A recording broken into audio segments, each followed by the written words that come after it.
Let us be honest. This peace deal either been brokered by Donald Trump and Putin or EU and Donald Trump or Russia and Ukraine or whoever. It's not peace deal. It's not real peace. It's more like both sides trying to stop the bleeding while keeping one hand on their weapons. Now, anyone who presents this as a clean solution is not paying attention to the details. Now, let me quickly tell you what Russia wants. Russia is not asking for small, small things. Honestly speaking, Russia is asking for big things. And from what I see, they're going to get it. If they don't get them now, they get them later. That Ukraine must drop their NATO ambition forever. That Ukraine must shrink their military to around 600 to 800,000. That Ukraine must accept Russian control in part of Donetsk, Luhansk, Crimea, Kherson, and Zaporizhia. They also want a Russian language taught in Ukraine.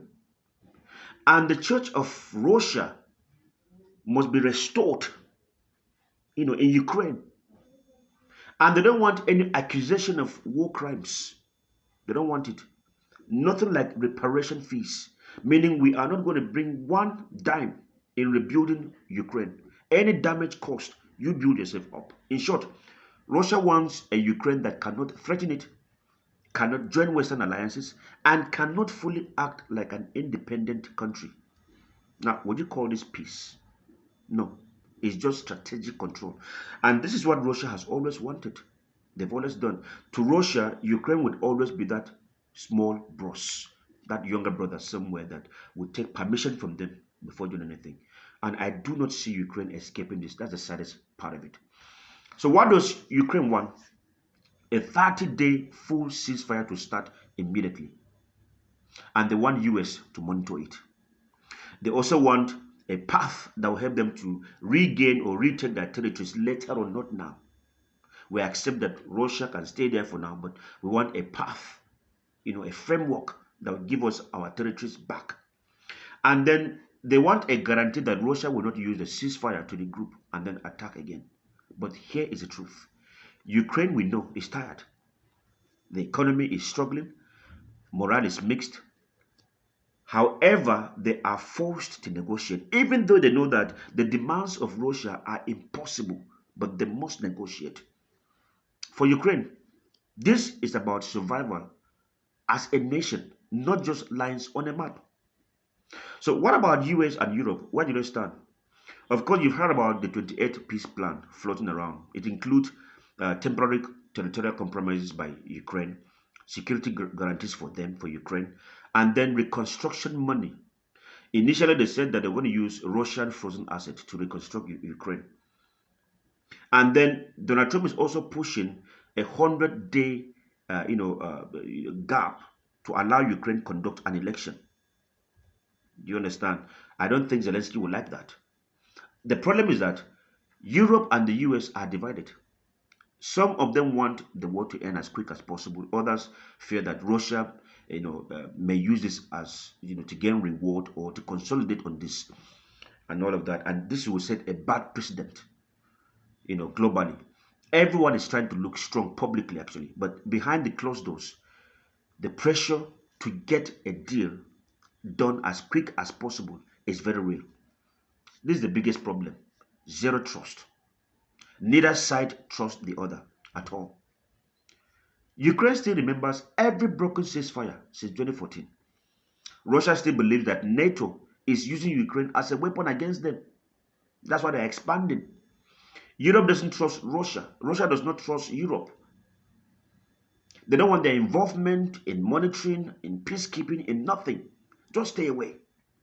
Now, this is why even the smallest agreement fall apart as quick as possible. Now, there are some historical patterns to this. Way back or even beyond 2022, Ukraine has a long history of resisting Russian control. And Russia sees Ukraine's independence and NATO's ambition as a threat to its power. Both sides feel they have history on their side. This history shapes every move, every speech, and every argument. So who will gain what? Russia will gain if it freezes the front lines and weakens Ukraine. They will gain. Ukraine will gain if it gets a real ceasefire, strong guarantees, and keeps its independence. But do you think that's possible? The West will gain if the war stops without making Russia look too victorious. And then the US too will gain because they will take the credit. We came in, we stopped the war. But do you think it is possible to satisfy all of these sides? I don't think so. So this is what I think is likely going to happen next. Listen to me. There cannot be a real or final deal yet. It's not possible because the gaps are too huge and no one wants to look like they lost. There may be some ceasefire, short ones, but this will be tested. If anybody cheats, it will collapse as soon as possible. Russia, of course, will push to lock in territorial gains, no matter the propaganda, no matter whatever pressure is going to come. And then Ukraine will demand long-term security, all right? And they want it from the Western allies, not from Russia. And there's likely going to continue to be cold peace if there's ceasefire. It may last for a long time. Fighting will stop, may stop, but tension and sabotage may continue for years.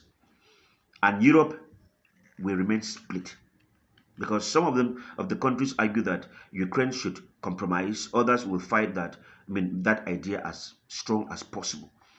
So I don't know what you make of this. Russia is playing a long game. They want Ukraine permanently weakened. That's what Russia wants. Ukraine is fighting to stay truly independent, not just alive. The West wants an end to the war, but fears looking weak and sacrificing Ukraine. If a deal comes, it will be messy, not clean. Both sides will claim victory, but both will know the truth. It's only a pause, not a final settlement. I don't know what you make of this because this is what Beaver knows. I just thought to bring the whole assessment about the peace deal going on right now. So what do you know about this?